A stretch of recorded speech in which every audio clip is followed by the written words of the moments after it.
Naša zgrada i naša ulica imaju tradiciju konceptualnoj umjetnosti.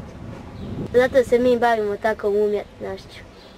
Naše kolege su prije snimali takav film. I sad je vrijeme da mi preuzmemo stvar u svoje ruke.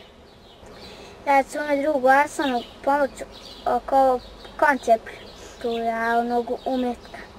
Mnoga se djeca igraju na kompjuteru, a mi se želimo igrati na polju.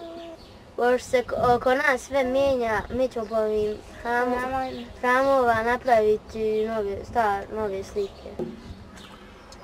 Mi ćemo ovi ramovi tako staviti da bude slika naše ulice. Da bude slika prirodi kao prije što je nekad bilo.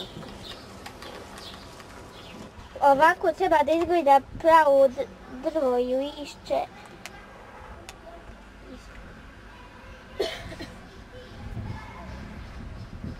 Kako izgleda jedna prelijepa livada i lijepo cvijeće?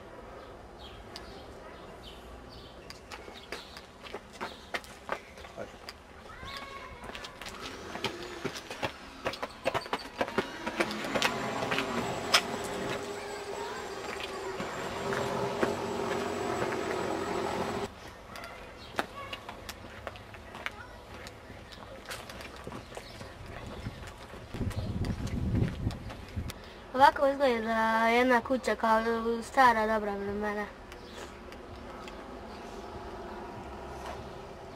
I ovo je još jedna divna stara kuća. Ovo je lijep primjer kako se priroda bori protiv grada.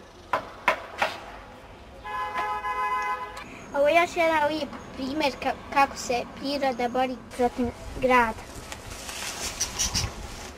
Tako mi hodamo svojom ulicom i nalazimo prelijepe slike. A prelijepe slike su svuda oko nas.